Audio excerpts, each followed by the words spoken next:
नमस्कार, आप देख रहे हैं टोटल न्यूज। आपके साथ मैं हूं सौरभ जौहरी। हमारी खास पेशकश में आपका स्वागत है। हरियाणा में आज से विकसित भारत संकल्प यात्रा की शुरुआत हो चुकी है। यात्रा को सफल बनाने के लिए सरकार ने भव्य तैयारियां भी कर ली हैं। अब सवाल यह है कि आखिरकार क्या इस यात्रा के जरिए सत्ता का संकल्प पूरा होगा? यह बड़ा सवाल है।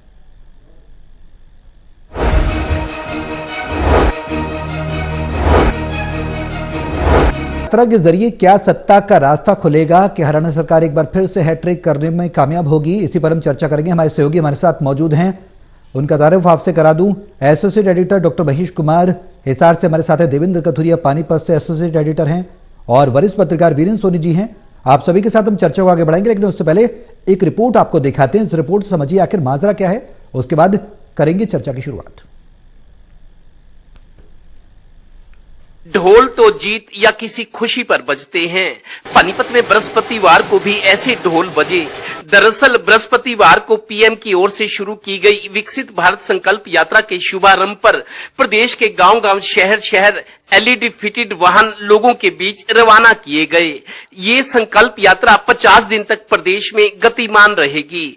खास बात यह है कि सरकारी स्तर पर शुरू की गई इस संकल्प यात्रा में बीजेपी और जेजेपी के मंत्रियों और बड़े नेताओं की दर्शनीय भागीदारी रही, क्योंकि जिस तरह से दोनों पार्टियों ने राजस्थान के विधानसभा चुनाव अलग अलग लड़े, उससे आपसी रिश्तों को लेकर कई तरह की चर्चाएं शुरू हो गई थी। जेजेपी के सबसे आकर्षक नेता और डिप्टी सीएम दुष्यंत चौटाला गुड़गांव के सोहना में मौजूद रहे। पानीपत में बीजेपी के प्रदेश अध्यक्ष नायब सिंह सैनी का स्वागत हुआ। यहां उन्होंने गांव बड़ौली से यात्रा को हरी झंडी दिखाई।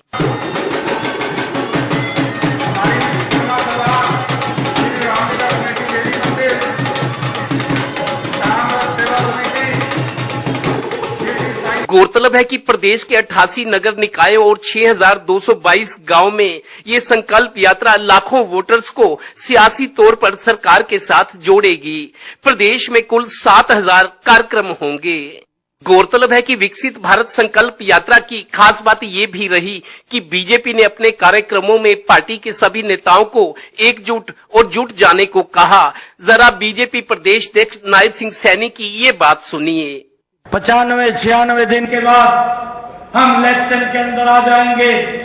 आज मैं जो जोश कार्यकर्ताओं का देख रहा हूं, जो उत्साह देख रहा हूं, भाइयों, इससे स्पष्ट है कि 2024 के अंदर ये डबल इंजन की सरकार तीसरी बार बन करके इस प्रदेश को विकास की और देश को विकास की ऊंचाइयों पर पहुंचाने का काम करें। कुल मिलाकर लोकसभा चुनाव के कुछ महीने पहले बीजेपी जेजेपी की मौजूदा तस्वीर और साथ रहने के प्रदर्शन ने प्रदेश की सियासत में ये नहीं तो ये होगा वाली चर्चा छेड़ी है। तारे जमीन पर पानीपत में आज मंच पर बीजेपी प्रदेश अध्यक्ष के स्वागत समारोह में छोटे बड़े सभी नेता एक लाइन में बैठे थे। संदेश एकता और संकल्प का था। प्रदेश अध्यक्ष ने हुंकार भर के कहा कि 2024 के चुनाव में जाने में अब सिर्फ 95 दिन बचे हैं, इसलिए जुट जाओ। भारत माता की जय। कैमरामैन राजेश कुमार और सहयोगी श्रीनिवास के साथ Devendra Kathuria, total news, Panipat bureau. तो सरकार लगातार पुरजोर कोशिश कर रही है कि किसी तरीके से बीजेपी के पक्ष में पूरा माहौल बने और जो विपक्ष है वो चित हो जाए। देवेंद्र, सवाल एक है कि पानीपत फोकस किया जा रहा है और विकसित भारत संकल्प यात्रा कितना बड़ा मास्टर स्ट्रोक साबित हो सकती है आने वाले समय में, क्योंकि सरकार का प्रयास है। यह प्रयास कितना असरदार होगा, कितना बड़ा प्रयास है और कितना असरदार साबित होगा?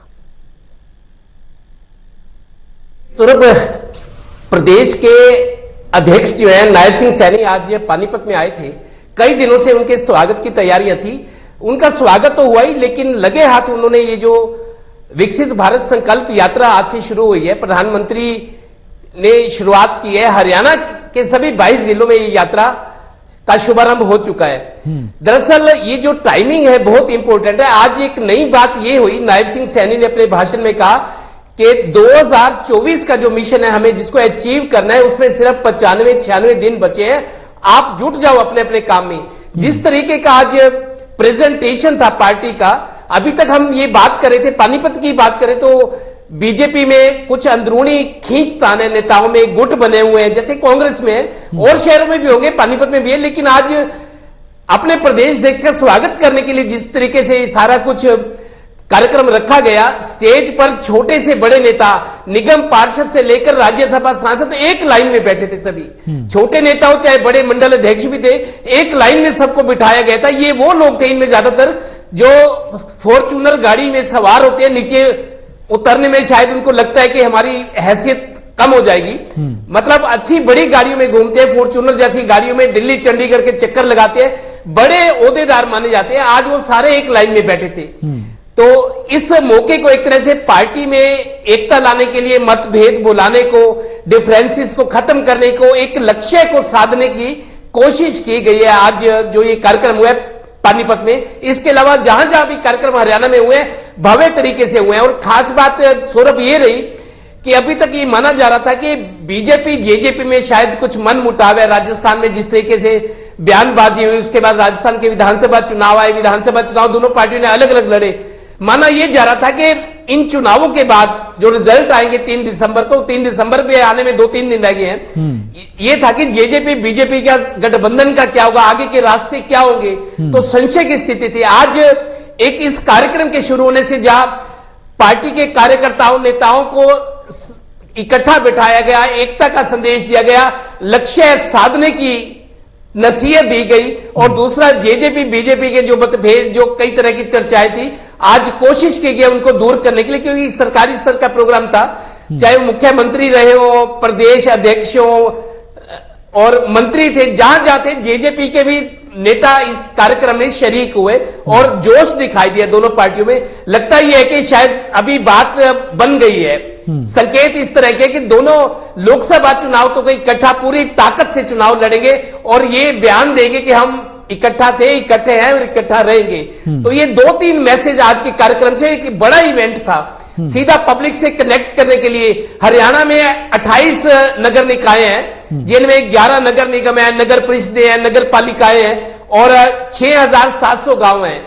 6500 गांव में गांव गांव शहर शहर ये वाहन है। आज इनको भेजा गया है, लोगों से मिलेंगे, प्रचार होगा, फोटो लगाए गए प्रधानमंत्री के, मुख्यमंत्री के, विकास के। तो एक तरह से पब्लिक को कनेक्ट करने और कार्यकर्ताओं नेताओं को एक्टिवेट करने, मिलकर काम करने और लक्ष्य को साधने का संदेश आज दिया गया है। जो संदेश दिया गया है उसको ही हम समझने की कोशिश कर रहे हैं कि आखिर इस संदेश के मायने क्या है। महेश, जिस तरीके से देवेंद्र बता रहे हैं कि रणनीति सोची समझी है, हमने राजस्थान में देखा कि विधानसभा चुनाव में राहें अलग अलग थी, अब एक साथ आ गए हैं।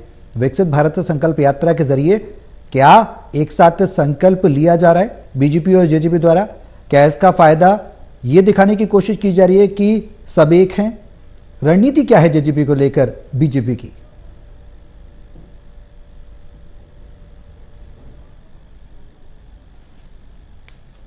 देखिए, नायब सिंह सैनी के तमाम कार्यक्रमों में जो लोगों की सक्रियता इस वक्त नजर आ रही है, सबसे बड़ी बात तो है कि ओबीसी खासकर सैनी समाज को एक राजनीति में बड़ा चेहरा, एक विकल्प के रूप में, एक संभावना के रूप में नायब सिंह सैनी नजर आए। किसी दूसरे राजनीतिक दल में कोई प्रदेश स्तर का बड़ा चेहरा विपक्षी दलों के पास नहीं था। नायब सिंह सैनी को आगे लाकर यहाँ कांग्रेस पार्टी ने सैनी जाति से जुड़े लोगों को साधने की कोशिश की, जो कि एक कामयाब कोशिश भारतीय जनता पार्टी की फिलहाल तक के लिए मानी जा सकती है। और जो यहाँ पर जिक्र चल रहा है जननायक जनता पार्टी का, दरअसल जननायक जनता पार्टी का राजस्थान में अलग लड़ना, भारतीय जनता पार्टी से अलग होकर लड़ना बीजेपी के लिए फायदेमंद था। और इसी वजह से दुष्यंत चौटाला भी चुनावी डगर में ही ये बात कह चुके थे कि कांग्रेस पार्टी को रोकने के लिए उन्हें जो भी कुछ करना पड़ेगा राजस्थान में, इसके लिए वो तैयार हैं। उनकी कोशिश अगले विधानसभा चुनाव के लिए जननायक जनता पार्टी को राजस्थान में खड़ा करने की है। फिलहाल जिक्र हरियाणा का कर लेते हैं तो जननायक जनता पार्टी को हाल फिलहाल साथ बनाए रखने में भारतीय जनता पार्टी को अपने लिए ना तो कोई विपरीत परिस्थिति नजर आई और ना ही कोई अनुकूल परिस्थिति नजर आई।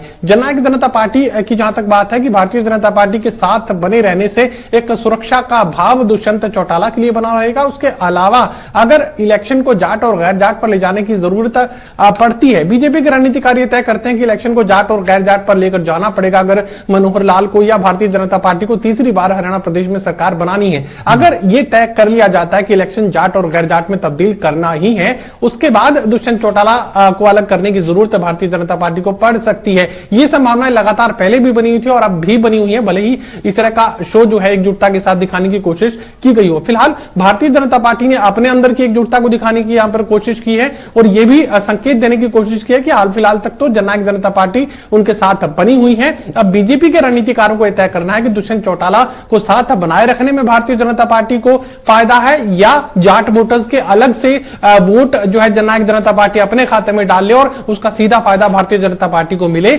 अगर प्लान बी पे भारतीय जनता पार्टी काम करेगी तो दुष्यंत चौटाला को अलग करना पड़ेगा। जाट वोटर्स की जो संख्या उसे काटने का काम यहां पर दुष्यंत चौटाला बखूबी कर सकते हैं। अभी रणनीति यह तय नहीं हो पाई है कि जाट और गैर जाट में इलेक्शन को तब्दील करना है कि नहीं करना, और अगर विकास के मुद्दे पर अगर योजनाओं के फायदों के रूप में लाभार्थी जिस तरीके से संपर्क भारतीय जनता पार्टी लगातार साध रही है, अगर संकेत ये आते हैं कि लाभार्थियों के बूते अगली सरकार बनाई जा सकती है तो गठबंधन लोकसभा चुनाव तक कम से कम बना रह सकता है। अगर संकेत ये आते हैं कि लोकसभा का जो चुनाव है वो लाभार्थियों के भरोसे नहीं लड़ा जा सकता तो उसके बाद हो सकता है कि फिर इलेक्शन को जाट और गैर जाट में तब्दील करने की जरूरत बीजेपी को पड़े। ये तय बीजेपी को करना है। बिल्कुल तय करना है, रणनीति बनाई जा रही है। वीरेन जी, गाहे बगाए ये खबरें भी आती रही हैं प्रदेश में कि जेजेपी कुछ खास फायदा नहीं करा पाएगी बीजेपी का, लेकिन अब तो दिशा और दशा कुछ अलग ही नजर आ रही है। जेजेपी को साथ ही लेकर चला जा रहा है बीजेपी के द्वारा।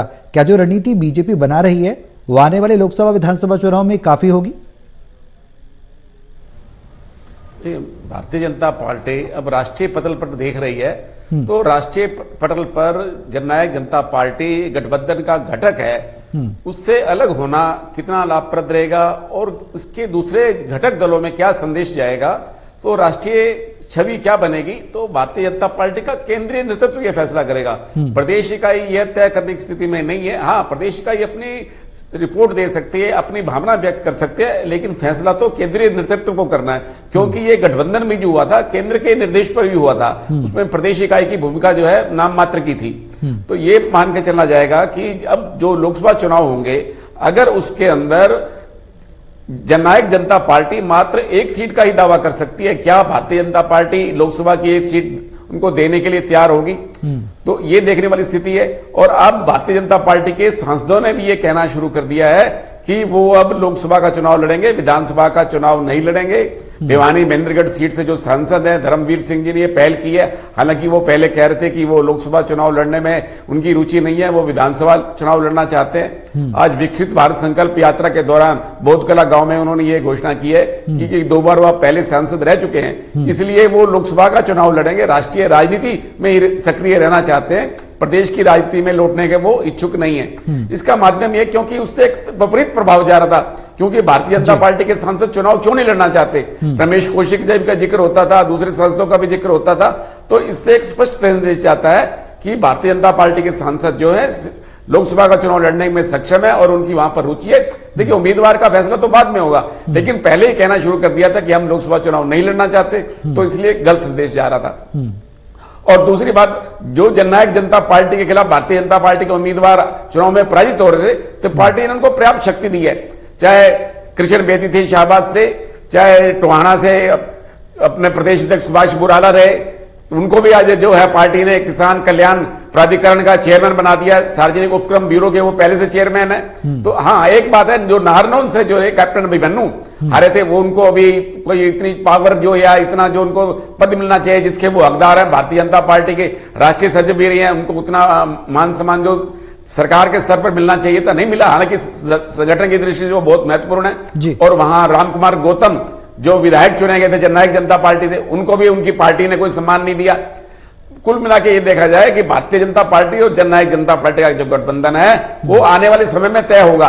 कुछ लोग ये मान रहे हैं कि अगर राजस्थान का चुनाव परिणाम आ जाता है तो उसके आधार पर ही पार्टी फैसला कर सकती है, लेकिन ऐसा लगता है कि पार्टी अपनी तरफ से ऐसा प्रयास नहीं करेगी भारतीय जनता पार्टी कि ये दूसरे दलों घटक दलों को भी संदेश जाए कि उनकी पीठ में छुरा घों पाए। वो देखने वाली बात है कि पहल कौन करता है। जननायक जनता पार्टी तो करेगी नहीं, क्योंकि वो तो अभी सत्ता सुख भोग रही है।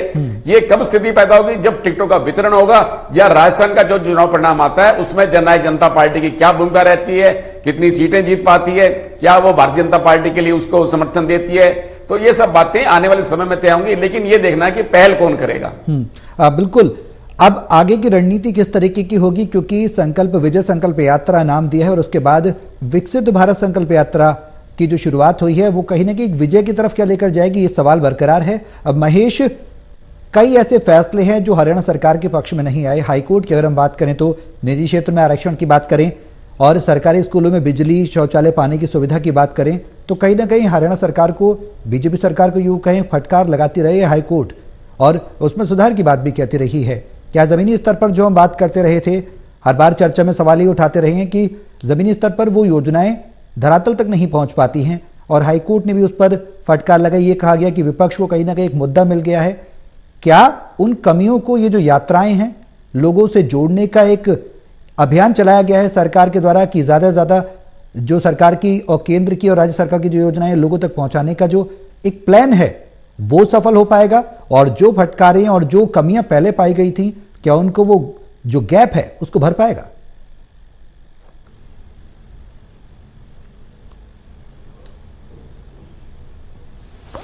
देखिए, प्रचार को लेकर हमेशा बात कही जाती है कि जो दिखता है वही बिकता है। अगर कोशिशें करेंगे तो कोशिशें किसी हद तक कामयाब भी होंगी। हो सकता है कि परिणाम उतने अनुकूल नहीं आए जितने की भारतीय जनता पार्टी उम्मीद लगाकर चल रही है, लेकिन यह भी देखिए कि भारतीय जनता पार्टी अकेले प्रचार में उतरी हुई है। यहां पर कांग्रेस पार्टी प्रचार में लगभग शून्य यहां पर नजर आ रही है। लोकसभा चुनावों के लिहाज से भारतीय जनता पार्टी लोकसभा चुनावों को लेकर पूरी रणनीति यहां पर तैयार की हुई है, पूरे मैपिंग यहां पर तैयार की हुई है।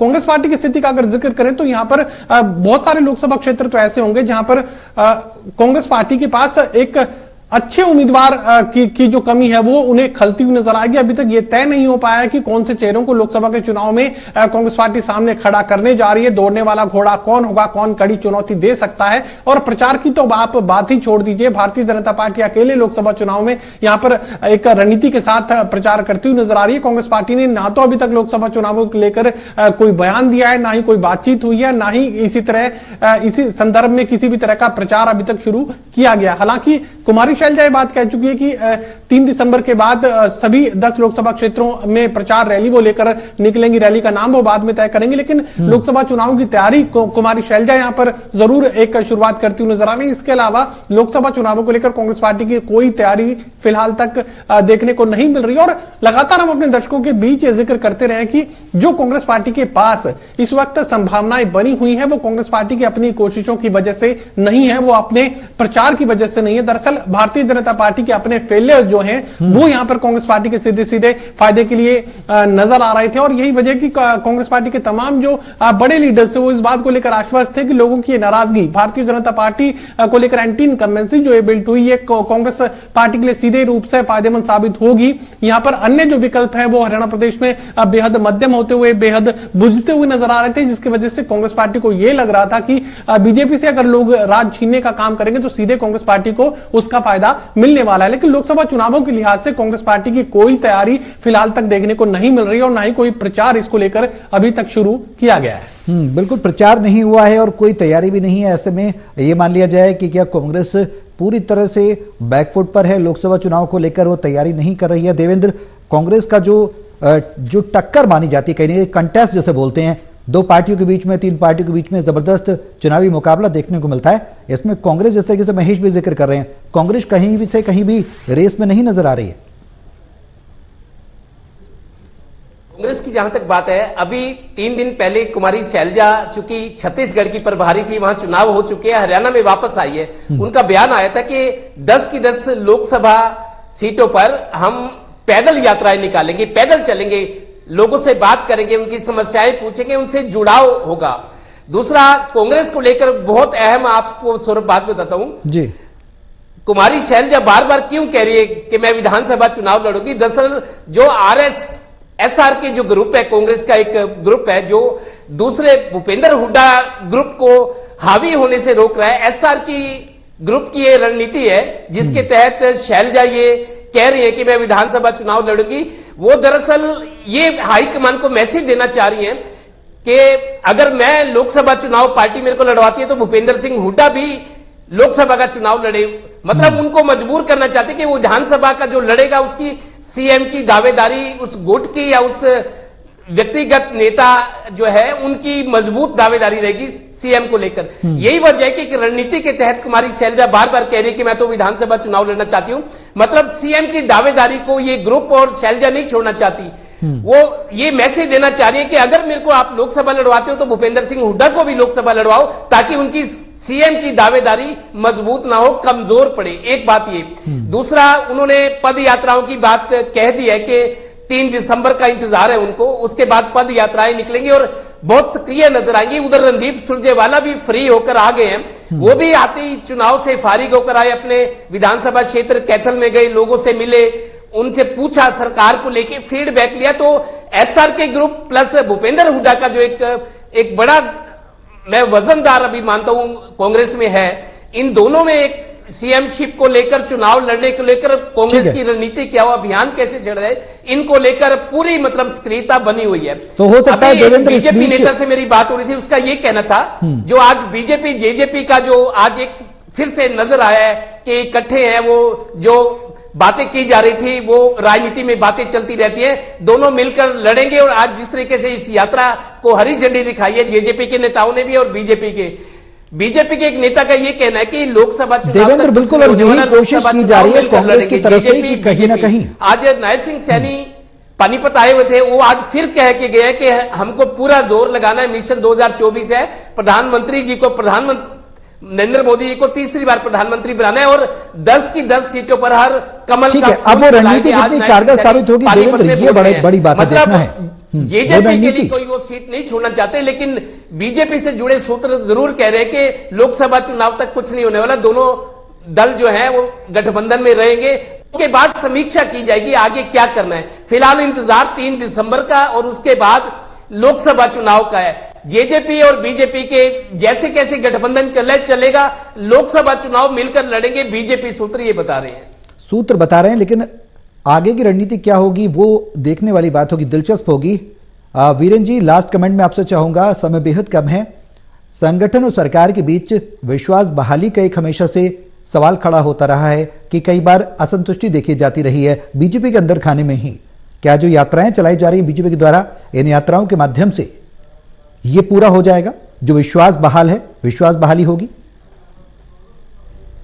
देखिए, विश्वास बहाली में तो भारतीय जनता पार्टी सक्षम है और ऐसा बिल्कुल प्रभाव भी देगी और सरकार और संगठन के स्तर पर काफी प्रयास किए जा रहे हैं। लेकिन जनता में कितना प्रभाव पड़ेगा, कार्यकर्ता तो तैयार हो जाएंगे, लेकिन जनता में कितना प्रभाव पड़ेगा, क्योंकि जनता में जो सरकार के प्रति छवि बनी है उससे कैसा दूर किया जाएगा, ये भारतीय जनता पार्टी के लिए चुनौती। हालांकि मुख्यमंत्री मनोहर लाल 24/7 काम करते हैं, उनकी कार्यप्रणाली से लोग भी काफी संतुष्ट है, लेकिन जो व्यवहारिकता, जो लोकप्रियता होनी चाहिए थी वो उनको नहीं मिल पाती। हालांकि वो ऐसे मुख्यमंत्री जी हैं, नो सीएम आफ्टर 8 PM, वो ऐसे वाले दिन रात काम करते हैं, लेकिन फिर भी उनकी लोकप्रियता उतनी क्यों नहीं बढ़ पा रही? क्या संगठन के कार्यकर्ताओं में ये कमी है? क्या वो अपने कोई लोकप्रियता के कितने माध्यम नहीं ढूंढते? ये सब देखने वाली बात है। बिल्कुल, ये देखना होगा और आगे की रणनीति किस तरीके से रहेगी, क्योंकि लोकसभा चुनाव पहले और उसके बाद हरियाणा में विधानसभा चुनाव होंगे। रणनीति बेहद अहम बनाई जा रही है तमाम राजनीतिक दलों के द्वारा और ये फाइट जो है वो बेहद दिलचस्प होगी। इस बीच किसकी रणनीति कारगर साबित होगी, देखना होगा। बहुत शुक्रिया सभी मेहमानों का हमारे साथ इस चर्चा में शामिल होने के लिए।